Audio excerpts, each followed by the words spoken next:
오늘 하나님 이 아침에 말씀을 통하여 우리에게 은혜를 주시고 하나님의 기도의 제목을 가지고 나온 주의 백성들의 간구에 응답하여 주시옵소서. 오늘도 귀한 생명들을 축복하여 주시기를 원하옵고 또 헌금을 드린 손길들을 축복해 주시기 원하옵고 예수님의 이름으로 기도하옵나이다. 아멘. 자, 하나님의 말씀 보겠습니다. 우리 이주환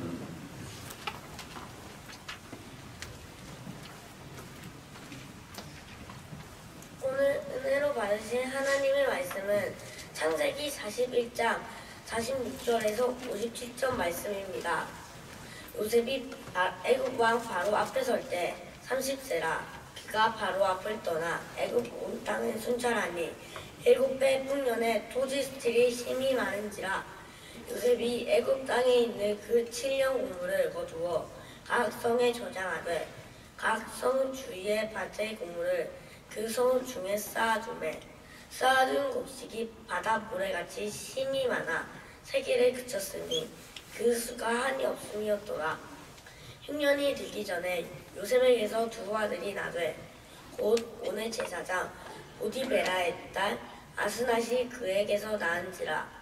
요셉이 그의 장남의 이름을 므낫세라 하였으니 하나님이 내게 내 모든 고난과 내 아버지의 온 집 이를 잃어버리게 하셨다 하며 차남의 이름을 에브라임이라 하였으니 하나님이 나를 내가 수고한 땅에서 번성하게 하셨다 함이었더라.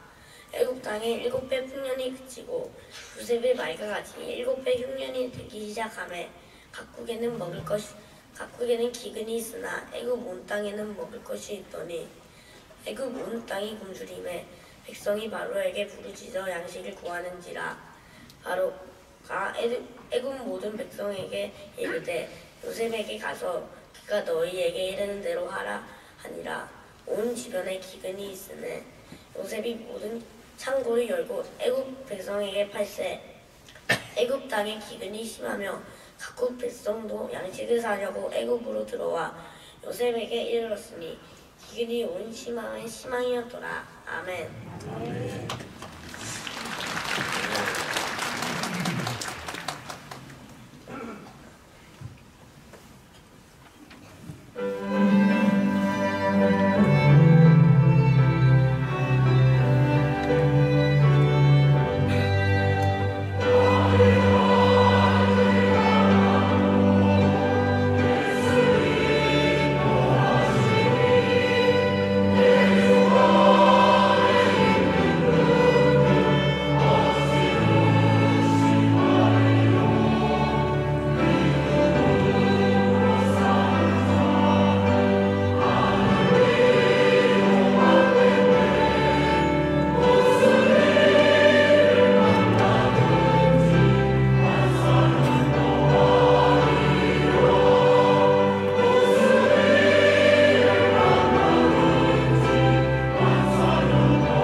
은혜를 위해서 박수 한번 치겠습니다.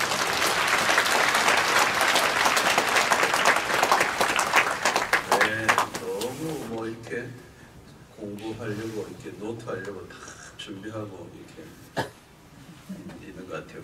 공부를 평소에 잘하는 것 같아요. 뭐 명확하게 썼어요. 그래서 너무 놀라웠습니다. 자, 우리 앞뒤 좌우로 인사하겠습니다. 오늘도 승리하셨습니다. 내일도 승리합시다. 완주합시다. 네, 우리가 말씀을 또 연말 연초에 이렇게 말씀에 또 잔치를 열게 해주셔서 감사하고 새벽마다 또 주시는 은혜를 붙잡고 기도를 하면서 이렇게 모든 우리의 그 한 해 동안의 삶의 방향이 이렇게 말씀 가운데 딱 잡혀져서 한 해를 달려가게 하신 게 얼마나 감사한지 모르겠습니다. 어떤 말씀을 듣고 기도하는 시간이 참 중요합니다. 10분이라도 아주 그 말씀을 가지고 그 말씀을 붙들고 기도하는 게 가장 중요한 겁니다. 말씀만 듣기만 하면 안 되고 그 말씀을 가지고 기도를 하셔야 돼요. 그러면 기도하는 가운데도 말씀이 다시 되새겨지고 또 우리 안에 깊이 이렇게 박히는 그런 일이 일어납니다. 자, 하나님의 능력을 받은 요셉이 바로 왕의 꿈을 해석하죠. 7년의 풍년과 또 이어질 7년의 기근을 예고했습니다. 그 일이 반드시 이루어질 것이다 이렇게 경고한 셈이죠.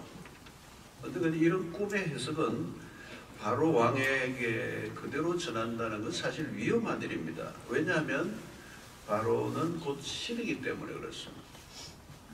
백성들을 애굽의 그 백성들이 늘 바라는 것은 애굽의 번영과 평화는 바로에 의해서 주어진다고 믿어 왔습니다. 그런데 7년 후에 따라올 대기근, 이것은 바로의 무능을 드러내는 일입니다. 자, 그럼에도 불구하고 바로 왕은 요셉의 손을 들어주죠. 왜일까요? 그것은 그만큼 요셉을 통해 들은 이야기가 생생했기 때문입니다. 거부할 수 없는 역사적 어떤 전개를 확실히 느꼈던 것 같아요. 그렇지 않으면 어떻게 요셉에게 권력을 넘겨주겠습니까? 어떻게 보면 말이 안 되는 일이죠. 어떻게 보면 이런 일이 일어날 수 있을까? 이 모든 것은 요셉이 아니라 하나님이 끌어가고 계신다는 걸 우리가 느낄 수가 있습니다. 하나님이 꿈을 풀어주시고 또 일어날 일들에 대한 준비도 이렇게 명확하게 알려주셨습니다. 여러분, 오늘날도 마찬가지입니다. 우리가 하나님의 말씀을 이렇게 읽고 묵상하고 해석하고 이런 일들은 엄청난 일인 것입니다. 왜냐하면 하나님의 말씀 안에 모든 답이 있기 때문에 그렇습니다. 그래서 우리가 성경을 연구하고 또 읽고 묵상해야 하는 이유가 있습니다. 이게 살다 보면 난해한 일들이 우리에게 얼마나 많이 일어납니까?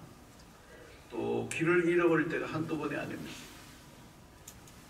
그래서 많은 사람들이 인생 가운데 이렇게 혼란 속에 빠질 때 이 점쟁이들을 많이 찾아가는 그 점쟁이.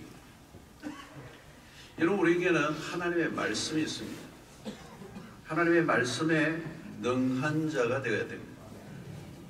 성경을 읽고 묵상하고 공부하고 하다 보면 지혜의 문이 열리는 것입니다. 미래가 보이는 것이죠. 예. 여러분, 오늘 이게 한 사람의 인생, 요셉이라는 인생을 우리가 이렇게 쫙 살펴보다 보면요, 여기에서 모든 게 어마어마한 그 요셉의 생애와 나의 생애를 대비해 보면, 적용해 보면 어마어마한 그런 답들이 나오게 돼 있습니다. 여러분, 요셉이 총리의 자리에 올랐습니다. 자세히 들여다보세요. 총리가 되기 위해 요셉이 한 게 있는가? 없어요. 그가 어린 시절에 꾼 꿈과는 정반대의 길로 걸어. 꿈과 전혀 다른 결론으로 간 거죠. 어린 시절에 그 꿨던 꿈과는 전혀 다른 것들이 펼쳐졌습니다. 말도 안 되는 일들이 일어났습니다. 죽는 줄 알았습니다. 안 풀려도 이렇게 안 풀릴 수가 없습니다. 설명이 안 되는 일들이 계속 일어나는 거예요. 그런데 결국은 꿈이 현실이 됩니다.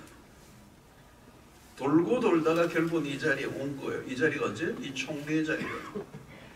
하나님이 애굽에 요셉을 총리의 자리에 앉히십니다. 하나님이 모든 걸 만들어 가신다는 거죠. 하나님이 어떤 방향으로 강하게 몰아가시는 데가 있습니다. 그래서 하나님의 목적이 있기 때문에 그렇습니다. 이 요셉의 스토리를 읽으면서 무엇을 배워야 하는가 하면 하나님이 일하시는 손길입니다. 하나님이 관여하지 않으시는 것이 없다는 거죠. 그동안 요셉의 인생은 계속 하향 곡선을 그렸습니다. 그런데 어느 순간부터 상향 곡선을 그리기 시작합니다. 어느 때는 그렇게 안 풀리더니 어느 순간부터는 정신이 없을 정도로 풀립니다. 이때는 아무도 못 묻는 거죠. 자, 요셉이 애굽의 총리가 되었습니다. 이것은 꿈이 이루어졌다는 걸 말하지 않습니다. 요셉의 개인의 꿈이 이루어졌다. 그 얘기를 성경이 말하고 싶어하는 게 아닙니다. 이제 요셉이 총리가 됐다는 그 말은 요셉을 통한 하나님의 목적하심이 좀 더 선명해졌다 이런 것입니다. 이전에는 미궁에 빠진 것 같아서 근데 이제 하나님의 의도하심이 조금씩 드러나고 있는 거죠. 어느 자리에 앉는가 그건 그렇게 중요하지 않습니다. 어느 직책을 맡는가 그것도 중요하지 않습니다. 성공했느냐 그것도 중요하지 않습니다. 하나님이 나에게 무엇을 맡기셨느냐. 예수 믿고 난 다음에 하는 일마다 다 잘되고 안 풀리는 일이 없이 잘 돌아간다. 오히려 그렇지 않을 때가 더 많습니다. 우리는 내가 무엇이 되느냐에 관심이 많습니다. 그러나 하나님은 나를 통해서 무엇을 하시고자 하는가. 문제는 무엇인가 하시고자 하는데 나는 준비가 안 돼 있는 거죠. 그러면 시간이 좀 더 필요할 수밖에 없는 겁니다. 과정이 필요하다는 것. 그 시간을 통하여 우리를 다듬어 가시는 거예요. 왜 힘들어지는 것입니까? 하나님의 목적하심에 비해서 우리가 턱없이 부족한 존재이기 때문에 결국 하나님이 개입하실 수밖에 없는 거죠. 그때 우리는 힘들어요. 우리는 편안하지가 않은 거죠. 하나님의 목적하심과 우리가 가고 싶은 길이 다르다는 거예요. 그때 우리는 고집을 피우게 되고 하나님은 당신의 의지를 가지고 끌고 가실 때 팽팽한 줄다리기가 있습니다. 결국은 누가 이기느냐? 하나님이 이기게 돼 있습니다. 우리는 집니다. 하나님에게 이길 수가 없습니다.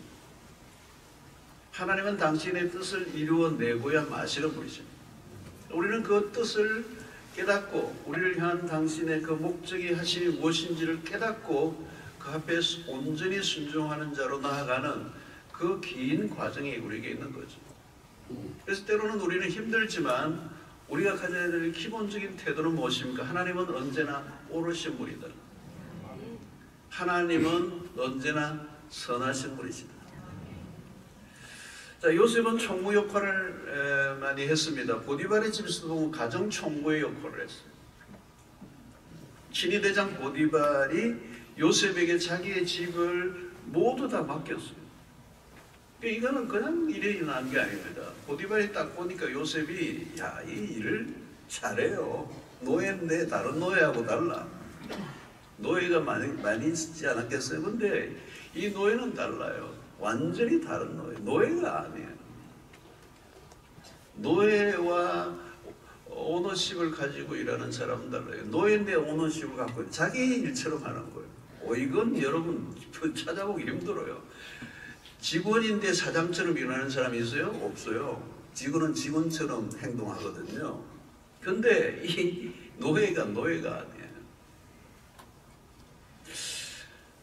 감옥에 들어갔을 때도 마찬가지입니다. 감옥 안에도 들어갔는데 재반 사무를 다 봤다는, 감옥 안에서 무슨 재반 사무가 있는지 모르겠지만 감옥 안에서 청구했다는 얘기예요. 여러분 감옥 안에 있는데 나도 힘들어 죽겠어요. 억울해가지고 지금 막 분통이 터지고 화가 나고 화병에 들어올 것 같은데 남의 일을 돌봐줬다는 거, 이게 대단한 겁니다. 자학하고 자기가 막 그냥 절규하고 막 벽을 내리치고 그냥 그럴 텐데 그 안에서도 재반 사무를 받는다는 거예요. 다른 사람의 꿈을 해석해줬어요. 꿈꾸고 막 꿍꿍거리고 있으니까 뭐 당신 뭐 왜 그렇게 고민이 많냐고. 여러분 그러려고 하면 다른 사람들의 안색도 살펴보고 다른 사람의 필요를 채워주고 감옥 안에서 뭐 다 심부름해주고 그랬다는 얘기예요. 여러분 이건 보통이 아니에요.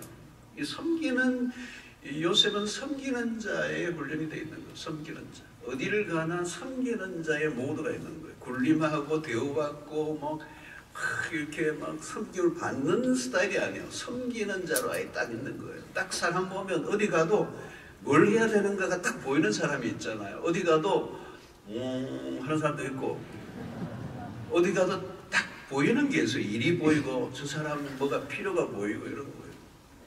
여러분 사랑방 목자 아무나 하는 게 아니에요. 사랑방 목자가 그런 일이잖아요. 여러분 다 사랑방원들 들어올 때 모일 때 벌써 얼굴 쳐다보잖아요. 지난주 별일이 없었나? 부부싸움은 했나? 얼굴이 안색이 안 좋네. 아침은 먹었나? 뭐 요즘 어려운 일이 없나? 기도 제목은 뭐 있나? 다 살피는 거잖아요. 우리 지금 서울에 계신 어느 집사님 한 분, 우리 교회 사랑방 목자들 지금 굉장히 큰 거의 뭐 장관급인가 하여튼 차관급인가 일을 하시는 집사님 한 분 계세요. 근데 얼마 전에 와서 저보도 그랬더라고. 그 엄청난 조직을 하는 리더십이 되어서 지금 하고 있는데 이 모든 것은 이렇게 할 수 있었던 것은 사랑방 목자를 하면서 다 배운 거래요. 와 대단한 얘기를 하더라고요. 그러니까 사랑 목자 잘라도 나라를 움직일 수 있어요. 자, 여러분 이 애굽에 이제 그런 일상의 작은 일들에 최선을 다했던 그에게 애굽 나라의 살림을 맡게 된 거죠. 그죠? 이게 엄청난 거예요. 다 연결되는 겁니다. 남의 집에 종살이 하던 거, 식모살이 하던 거 다 그게 우연이 아니라는 거예요. 그런 것들이 다 모여져서 오늘 내가 하고 있는 일하고 연결이 되는 거예요. 그래서 지금 내가 하고 있는 일 그리고 내가 맡고 있는 그 역할 그게 내 미래와 어떤 연결이 되어 있어요. 이제 우연은 아니에요. 우연은 아니에요. 저도 이제 돌아보면 수영록에서 전임 전도사부터 시작했잖아요. 옛날 사진을 누가 최근에 올렸는데 아 진짜 이상하게 생겼더라고요. 그거를 옛날 사진을 막 그 방송국에서 올렸나? 누가 줬는지 머리도 이렇게 하고 와 지금이 훨씬 나아요. 훨씬 지금 멋있어졌어요. 그때는 뭐 그냥 뼈가 이렇게 나오고 와 근데 그때도 열심히 했어요. 열심히 뭐 그냥 진짜 코피가 나도 열심히 했어요. 근데 우연한 일은 아무것도 없는 거예요. 아무도 모르는 일이잖아요. 지금 내가 하고 있는 일이 무슨 의미가 있나. 그런데 아무 의미 없는 것 같고 연결이 안 되는 것도 연결이 됩니다. 오늘 제가 여기 서서 사회가잖아. 꿈에도 생각할 수 없는 일이 일어난 거예요. 자, 7년 풍년이 오면 그때부터 7년 기근을 대비해야 됐어. 그런 애굽의 주관자로서 모든 걸 관장하고 있어. 국가 경영은 다른 차원이겠죠. 고도의 지혜가 필요한 겁니다. 여러분 지혜가 참 중요합니다. 이게 말씀을 풀어내는 거, 그죠? 이게 지혜의 영역이거든요. 그러니까 요셉이 꿈을 푼다는 것은 하늘의 지혜를 세상에 풀어내는 거잖아요. 이게 지혜예요, 지혜. 그 앞으로 되어질 일들에 대해서 쫙 그걸 해안이라고 그래, 해안. 지혜로운 안목이 생기는 거예요. 그게 이제 분별력이고 통찰력이 생기는 거예요. 이게 지혜가 있는 거예요, 지혜. 고도의 지혜. 그 지혜가 부족하면 고생을 하게 돼 있어. 안 해도 될 고생을 하는 경우는 지혜 부족일 때가 굉장히 많습니다. 근데 하나님이 그에게 지혜를 주신 거죠. 요셉은 자신의 지혜들이 위로부터 온다는 걸 알았습니다. 그 능력은 그 땅의 모든 지혜자들을 압도한 것입니다. 그러니까 요셉이 총리가 된 거죠. 안 그러면 뭐 어떻게 되겠어요? 근데 그게 하늘로부터 온 것입니다. 하나님을 경외하는 자들에게 주시는 지혜라는 것. 근데 이 지혜는 실무에서 능력으로 나타나야 돼요. 신앙은 있는데 지혜가 부족하다. 좀 문제가 있는 거예요. 요셉에게 신앙은 능력으로 나타났고 그게 총리가 된 것이 문제가 아니요. 총리로서 이제 주어진 역할의 진가를 발휘하는 이제 타임이 온 것입니다. 그래서 여러분 매일 여러분 정말 올 한 해 제가 뭐 송구영신 예배도 했지만 올 한 해 동안에 매일 말씀 묵상을 하셔야 돼요. 말씀 묵상 기도 생활을 한 30분이라도 매일 꼭 끊임없이 가지면 여기에서 모든 게 다 나와요. 하여튼 엄청난 게 나와요. 엄청난 거. 시간을 조금 느리면 이제 시간이 되시면 1시간 느리시고 뭐 한 2시간도 느리실 수도 있고 그러면 이건 그야말로 그를 당할 자가 없습니다. 어마어마한 뭐 비즈니스를 하든 뭘 하든 그를 당할 자가 없습니다. 하나님이 다 그 말씀을 통하여 길을 다 알려주십니다. 그 안에서 지혜가 나옵니다. 그 안에서 모든 리더십의 그런 엑기스가 나오고 또 모든 시세를 파악하는 것도 말씀을 보면 이 말씀이 미래가 다 있기 때문에 다 나오게 되어 있습니다. 자, 이제 그 요셉이 하나님이 주셨던 그 꿈대로 이제 이루어집니다. 47절에 보니까 7해 풍년에 토지 소출이 심히 많은지라. 풍년이 왔다는 거죠. 소출이 넘쳐흘렀어요. 자, 이때 중요하죠. 기근을 대비해야 합니다. 요셉의 지도력이 여기에서 이제 발휘되는 겁니다. 곳곳에 창고들을 짓게 했어요.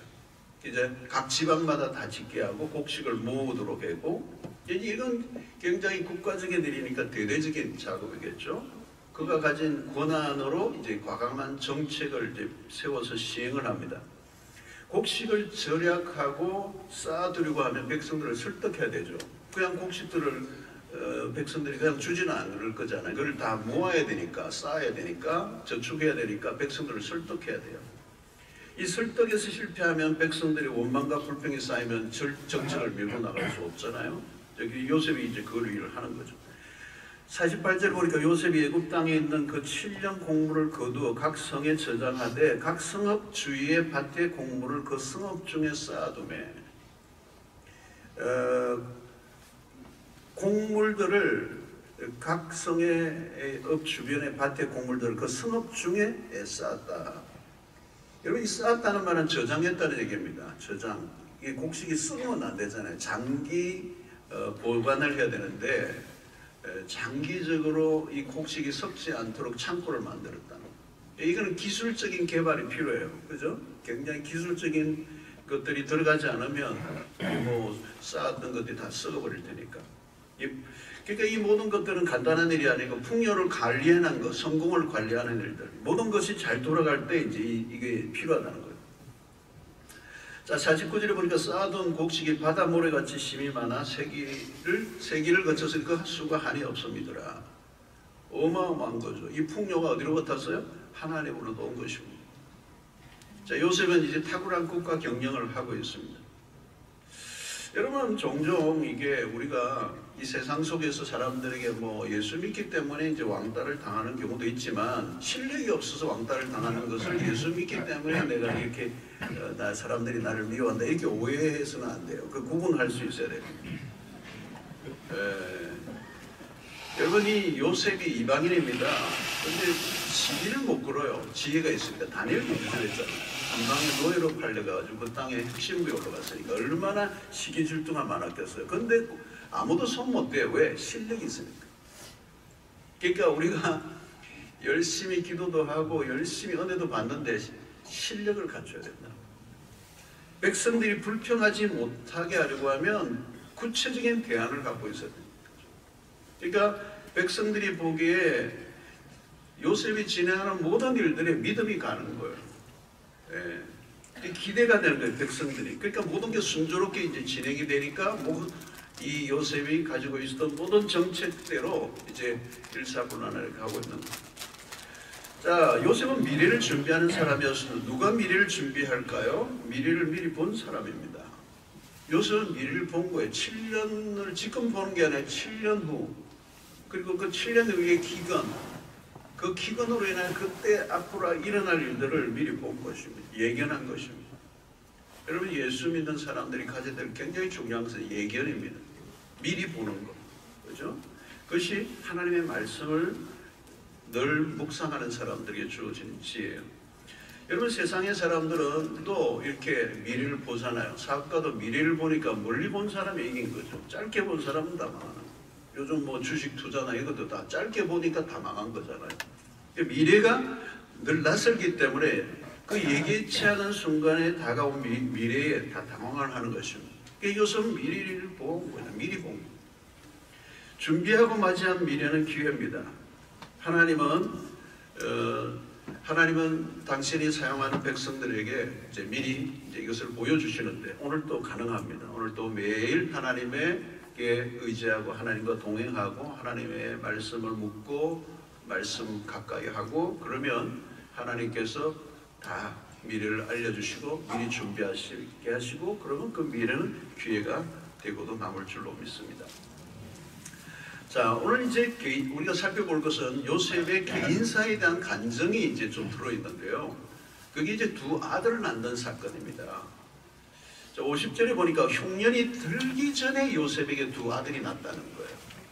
곧 온의 제사장 보디베라의 딸 아스낫이 그에게서 낳은지라. 참 요셉은 신실한 기본기는 있는 것 같아요. 다 그 시대 일부 다처였잖아요. 뭐 야곱은 4명이나 있었고 이제 이런데 지금 이 요셉은 일부 일처 이렇게로서 이렇게 두 아들을 얻는 이제 가정을 이루고 있는 겁니다. 오래간만에 가정이라는 걸 느낀 거죠. 오랫동안 이제 부모와 가족을 떠나 외롭게 살았는데 이 두 아들을 얻고 엄청난 기쁨이 있었던 것 같아요. 근데 이제 이 아들들 이름에 담겨 있는 것들 속에 요셉의 생애 그리고 요셉의 지금의 생각과 마음이 고스란히 이제 함축되어져 있는 게 오늘 이 이름입니다. 어떤 면에서 이 요셉은 두 아들을 얻음으로 그의 인생에 매우 중요한 분기점을 얻은 것 같아요. 51절을 보면 요셉이 그의 장남의 이름을 므낫세라였으니 하나님이 내게 내 모든 고난과 내 아버지의 온 집 일을 잊어버리게 하셨다 하며 그랬습니다. 요셉은 첫 아들을 낳고 너무 기뻤어요. 마치 자신의 삶에 빛이 비춰지는 것 같아요. 어두운 찝찝한 터널을 지나고 난 다음에 비춰오는 빛처럼 이 므낫세라는 아들을 낳고 이제 얻었던 것 같아요. 그래서 그 이름을 이렇게 짓는 거예요. 하나님이 내게 모든 고난과 내 아버지의 온 집 일을 잊어버리게 했다. 하나님이 베푸신 첫 번째 이 아들을 통한 은혜는 뭐냐? 망각이라. 망각. 잊어버리게 했다. 무엇을 잊게 하신 겁니까? 자신이 그동안 겪었던 고난을 잊게 했다. 그동안 그는 많은 고난의 과정을 시련을 겪어왔습니다. 형들의 미움, 그죠? 형들의 미움, 그냥 미울 정도가 아니고 학대, 그리고 심지어 죽이려고 했잖아요. 형들이 죽이려고 했거든요. 그리고 죽이지 그 위협을 받았는데, 근데 팔려갔어. 인신매매. 그리고 노예 생활을 했어. 그러다가 또 누명을 뒤집어서 감옥 올려. 여러분, 뭐 형들이 해서 구덩이에 떨어졌을 때 그 구덩이 안에서 갇혀서 그죠 절규했던 그런 순간. 이 정도면 이거 파란만장하죠. 나는 요셉보다 더하다 손들어보세요. 이 정도 보면 나 이거는 요셉은 아무것도 아니다. 그러면 혹시 저를 만나주세요 나중에. 그런 분이 아마 있으면 뭐 특별한 분인데 대부분은 요셉이 이 정도는 아닐 거예요. 이국에 완전히 그냥 격리되고 팔리고 뭐 생이별을 아버지와 하고 이건 이런 악몽이 없을 거예요. 여러분, 과거의 끔찍한 경험이 결국 뭐로 작용하죠? 트라우마로 작동되잖아요. 트라우마라고 그러잖아요. 그러니까 갑작스러운 사건, 사고, 재난, 성폭력, 가족의 죽음, 이별, 질병, 학대, 이게 다 트라우마로 남는 거예요. 끔찍한 경험이잖아요. 그 트라우마는 우리의 삶을 지배하는 기억이에요. 기억.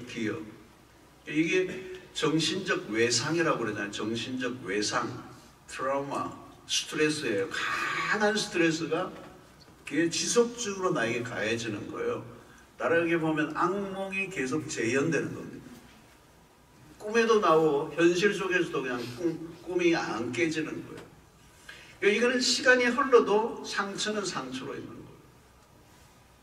그러니까 때때로 그 아픈 사건이 자꾸 되살아나는 거예요. 그러면 가슴이 뛰어, 불안해. 그리고 너무 우울해져. 갑자기 쫙 사람이 깔아져요. 무기력해져요. 아무것도 하고 싶지 않아요. 아마 요셉은 험악한 얼굴로 자신을 죽이려고 했던 형들이 갑자기 한 번씩 나타날 수 있어요. 구덩이에 그냥 내버려 진 채로 두려워 떨었던 그 어린 시절의 그 순간이 그때 어렸었잖아요. 17살. 17살. 고등학생. 울고 부러지고 살려달라고 애원하고 그런데도 밀쳐버리고 그 거절감, 외로움, 너무도 사랑했던 아버지와의 생이별은 충격 그 이상이었어요. 그렇게 채색 옷을 입히고 그렇게 예뻐해주는 아버지로부터의 격리.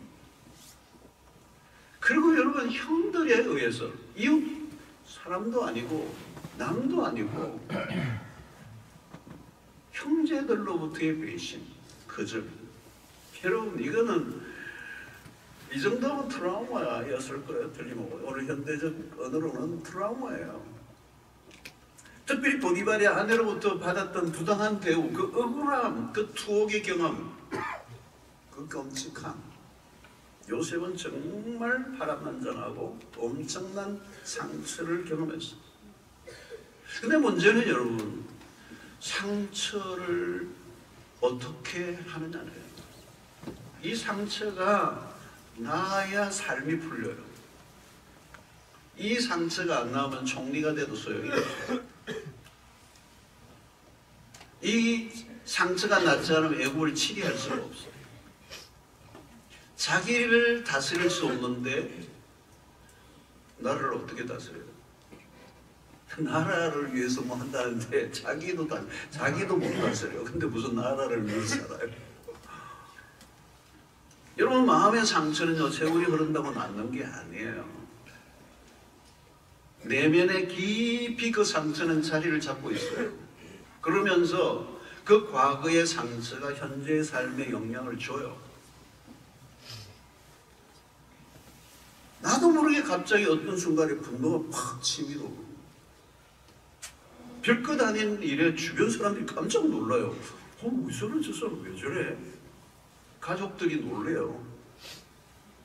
그러나 그런 지금 일어난 사건에 대한 반응이기보다는 내면에 쌓여있는 상처의 어떤 부분이 건드려진 거예요.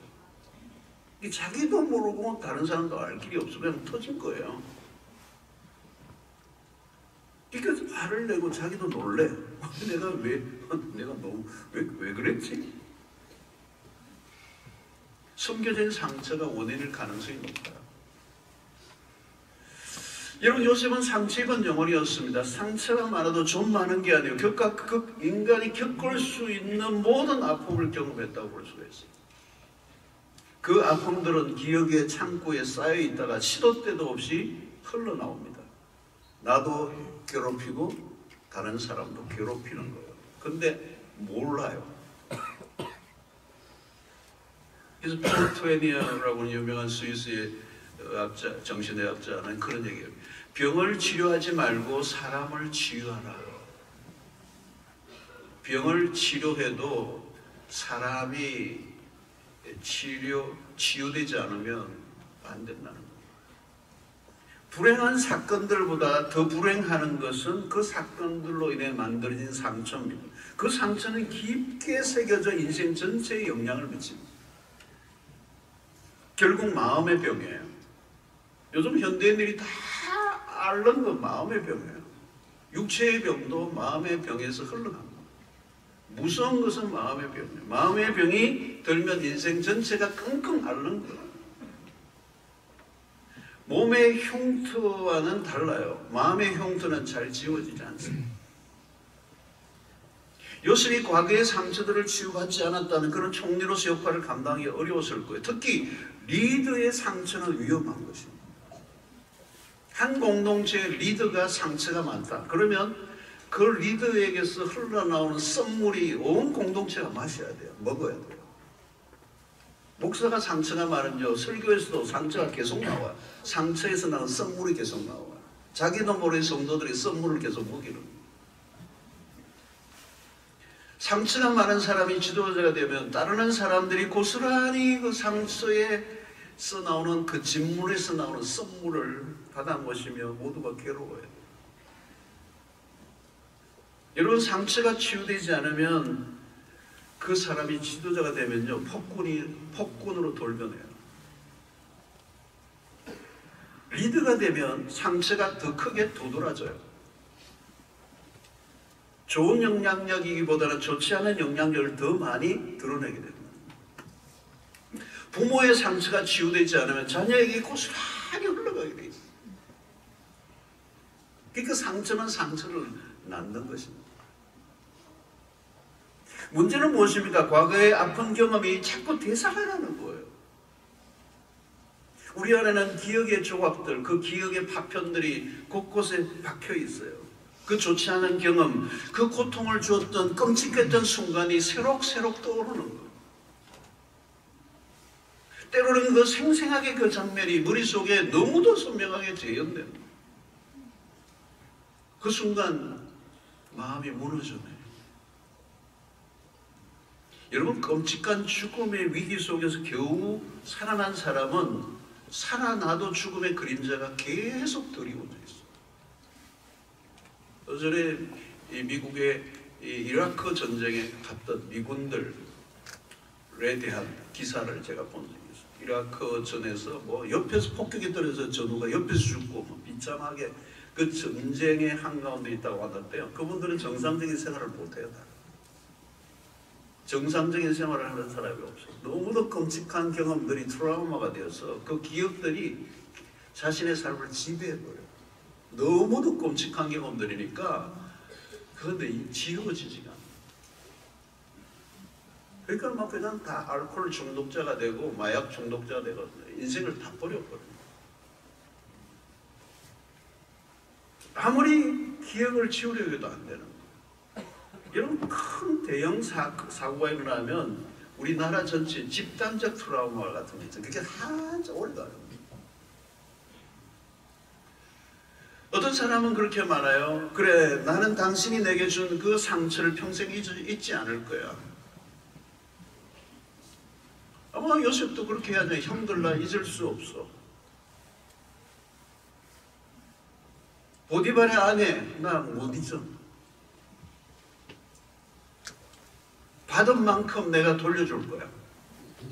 여러분, 인간의 피해자는 이 보복의 심리가 있어요. 보복의 심리. 너도 한번 당해봐. 이게 있어요. 평생 잊지 않고 내가 갚아주지. 그래서 사람들은 진짜 그 상처를 일평생 주야로 묵상합니다.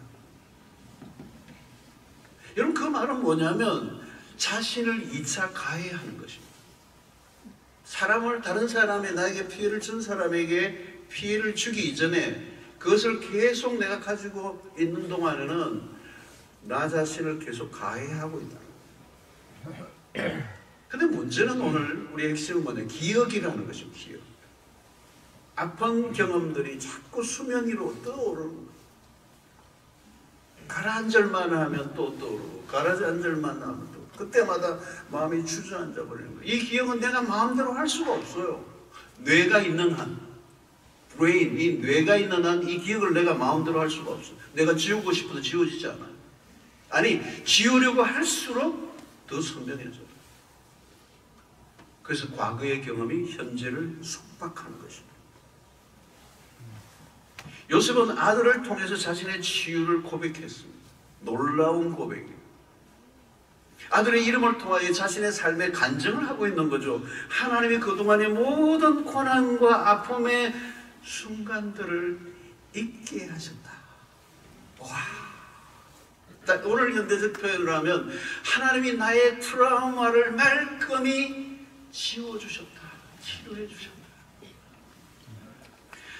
사랑하는 성도 여러분, 하나님의 은혜는 무엇입니까? 잊게 하시는 은혜예요. 더 이상 기억나지 않게 하시는. 여러분, 이건 은혜예요. 은혜. 우리가 잊어버리는 것, 내가 특별히 피해를 입은 것에 대한 상처에 대한 잊어버리는 거 어려워요. 해보세요. 아무리 노력해도 안 돼요. 아픈 기억은 뇌에 깊이 저장되어 있습니다. 특별히 여러분, 감정의 기억이라는 거. 우리의 인생에 가장 길게 가는 것은 감정의 기억이에요. 어떤 사건을 맞았을 때 내가 느꼈던 그 감정 있잖아요. 수치심이든지 그런 감정, 그 감정이 고통스러운 감정은 안 사라져요. 사랑의 감정이든지 증오의 감정이든지 그 순간의 그 감정은 안 지워져요. 자, 그런데 기적이 있는 거죠.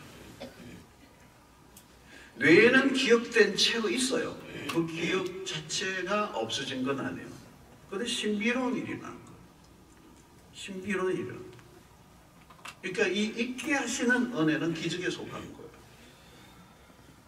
저도 우리 집안이 굉장히 힘들 때, 굉장히 어려울 때, 사춘기 때, 예민할 때, 또 아버지가 가장으로서의 책임을 지지 못하는 것에 대한 섭섭한 감정들, 왜 우리가 이렇게 하는지, 그래서 술을 많이 드시고, 그리고 약주를 하고 오시면 만취되어 있으면 온 집안이 그냥 홍역을 앓고 뭐 그랬던 기억들이 많아요. 그래서 그때는 너무 원망이 됐죠.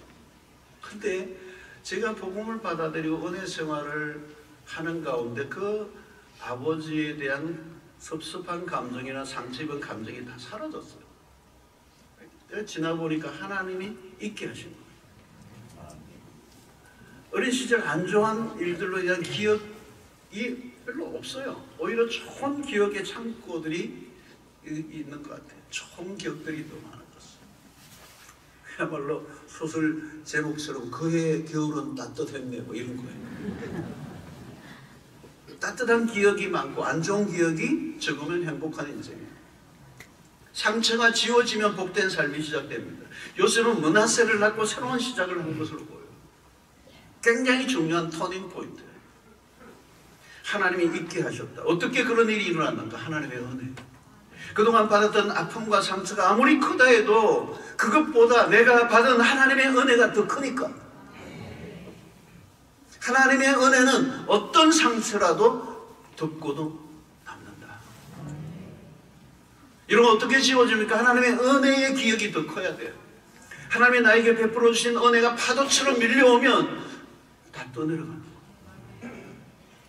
나를 불행으로 몰았던 사람을 아직도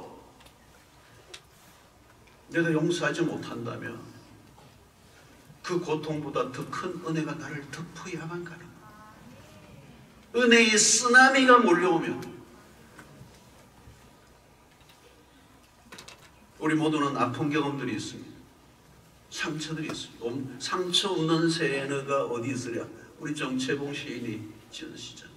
상처 없는 새가 어디 있어? 겉으로는 멀쩡해 보이는데 다 상처가 있어. 그것이 정오심으로 분노로 드러나고. 여러분, 상처가 많으면 사람이 날카로워요. 부정적이에요. 정상적인 관계를 잘 못 맺어요.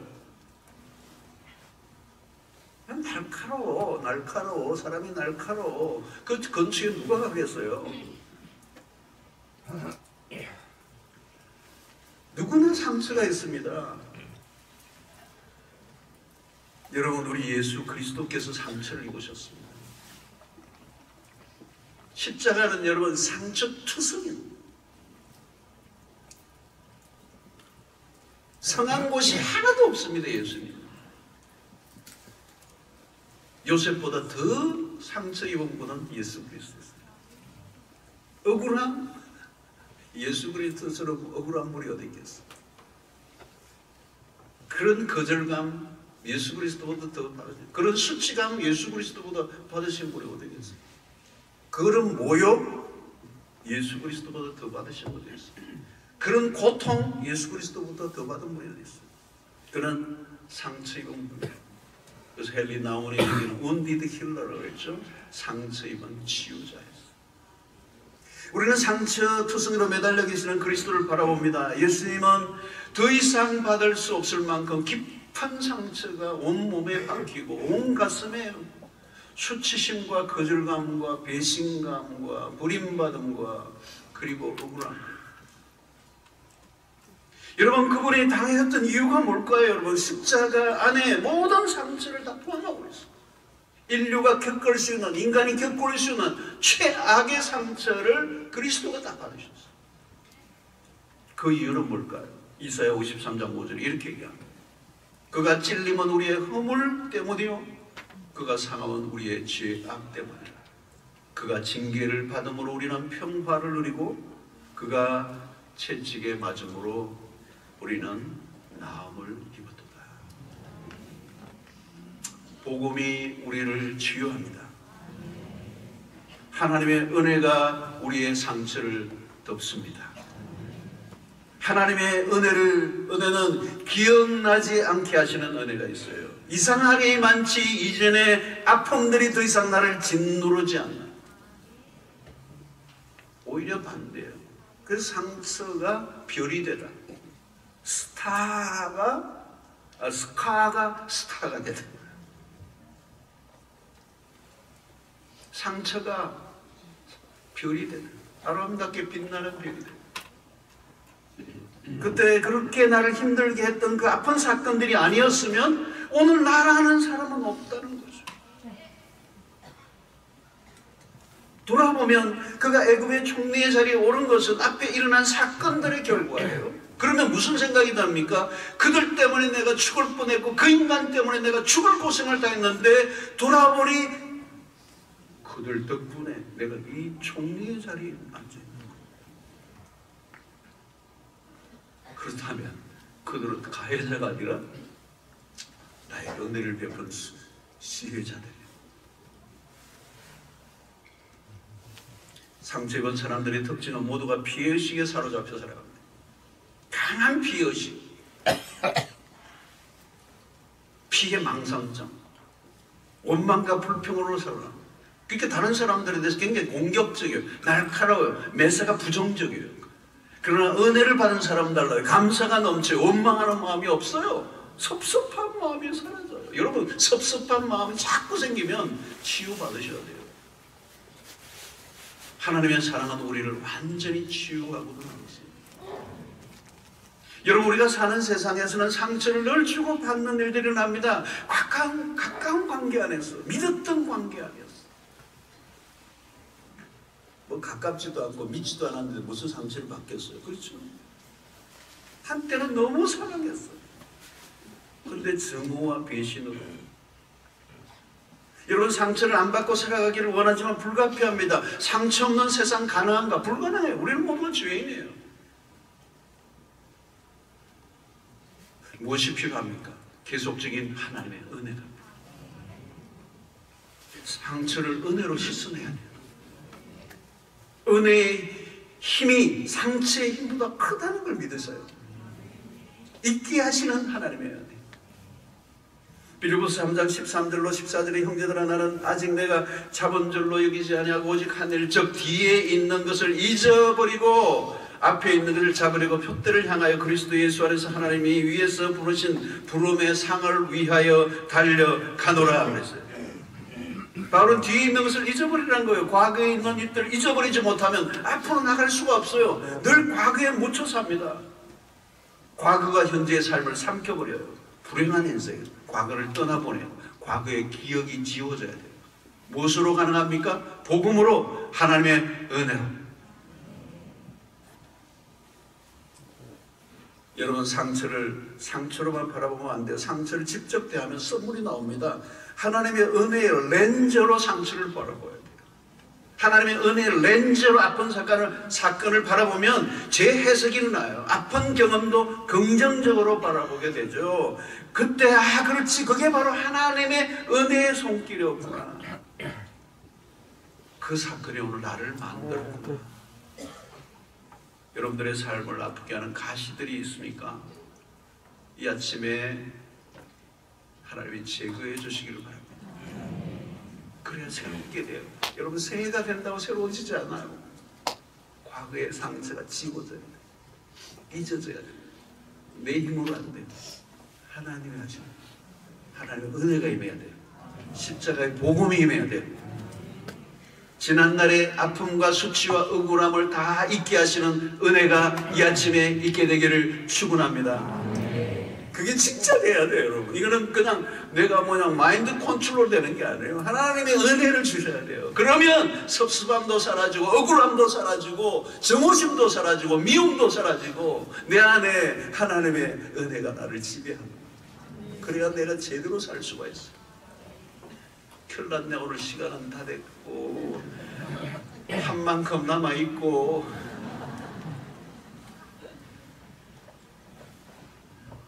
둘째 아들 봅시다. 둘째 아들은 살피고 가야지. 자, 52절. 차남의 이름은 에브라임이라 하였으니 하나님의 나를 내가 수고한 땅에서 번성하게 하셨다 함이었더라. 에브라임, 하나님의 나를 내가 수고한 땅에서 번성하게 하셨다. 첫째 아들 므낫세를 통해 주신 은혜는 나를 잊게 하셨다. 둘째 에브라임을 통하여는 번성하게 하셨다. 야, 잊게 하니까 과거가 해결되고 이제 하나님의 새로운 세상을 향하여 나아가도록 번성하게 하셨다. 나를 번성하게 했다. 비옥하게 했다. 풍성한 결실을 얻게 했다.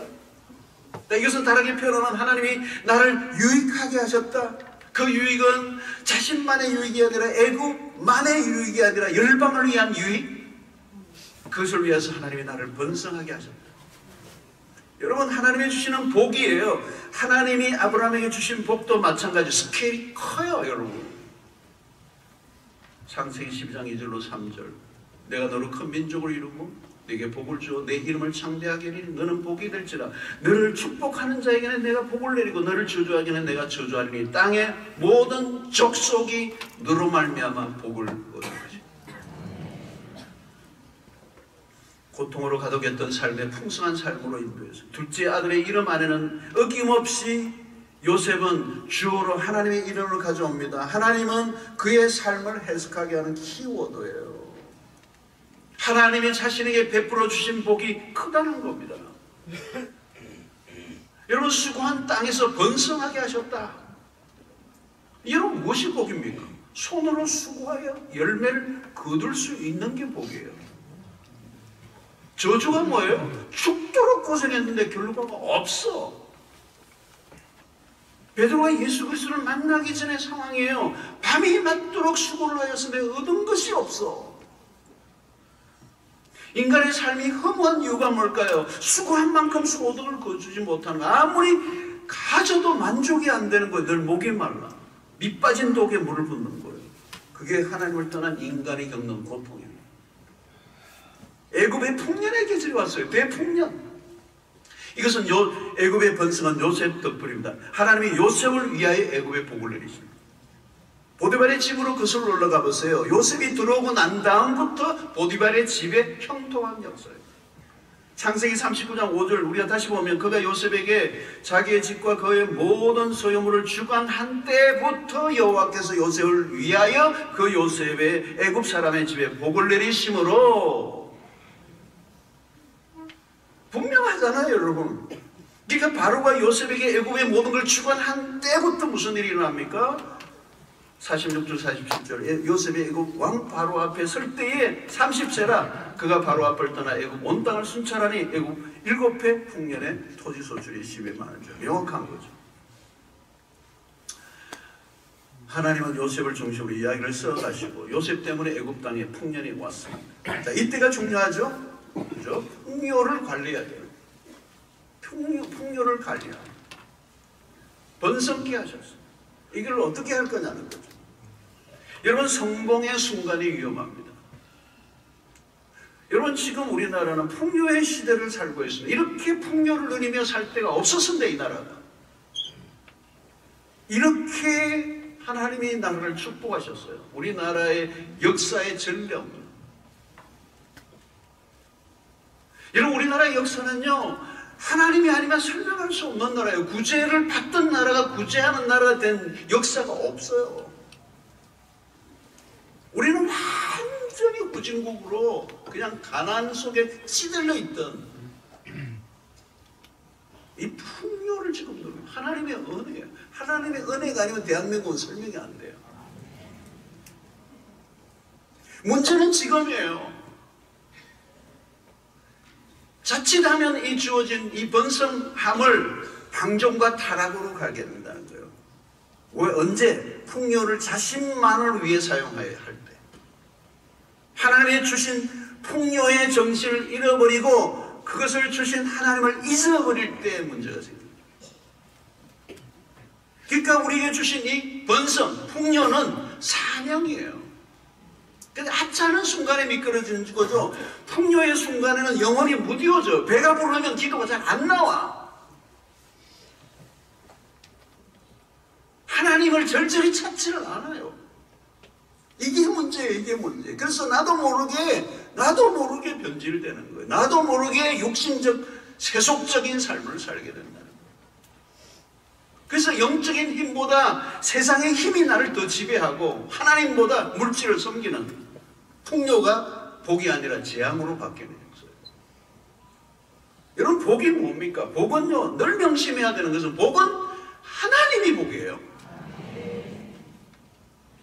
그러니까 복 많이 받아라 이 말은 세상 사람들이 생각하는 개념으로 보면 안 돼요. 하나님과 가까이 하라 이 말하고 똑같아요. 복이 하나님으로부터는 것만 생각하면 안 돼요. 하나님 당신 자신이 복이에요. 복의 원천이 있어요. 그래서 하나님과 함께 하는 게 복이다. 이게 요셉 생애의 키예요. 키.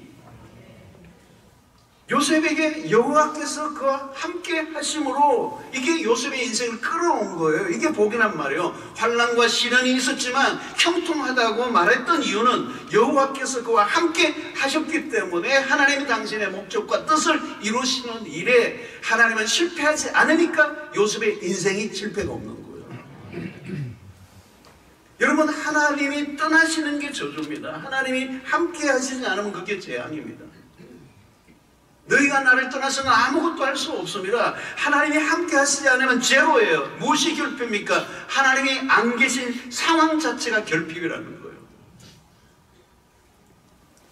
여러분 보세요. 하나님을 떠난 순간부터 고갈이 옵니다. 하나님을 간절히 찾는 자가 복이 있습니다. 지금 애굽이 누리는 풍요는 하나님으로부터 온 거예요. 풍요의 정점에 요셉이 서 있습니다. 하나님이 그를 사용하시고 있는 거죠. 요셉이 눈을 떴습니다. 풍요는 하나님으로부터 왔고 목적이 분명하다는 것. 그래서 그 하나님이 주신 복은 애굽을 넘어서야 한다는 걸 알아요. 그래서 그 기근의 날, 풍요의 날을 기근의 날을 준비하고 있는 이게 지혜예요. 그래서 그는 글로벌 리더가 돼요. 그는 창고를 걸어 잠그지 않았어요. 애굽 인만을 위하여 사용하잖아요. 애굽의 창고를 활짝 엽니다. 양식을 구하러 오는 나라들에 나누어 줍니다. 왜? 나누어 주기 위하여 모았기 때문에. 여러분, 나누지 않으면 내가 가지고 있는 건 복이 아니에요. 나누어야 돼요. 나만 잘 사는 법은 없어요. 교회도 마찬가지로 우리 교회만 잘 되는 건 복이 아니에요. 개교회주의 너무너무 위험한 거. 모든 교회가 주님의 통일한 교회라고 하는 킹덤 미니스트리. 그래서 우리는 유통업자들이에요. 뭘? 복의 유통. 이기심을 깨뜨려야 돼요.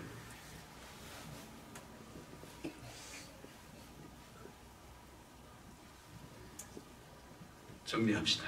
시간이 됐습니다.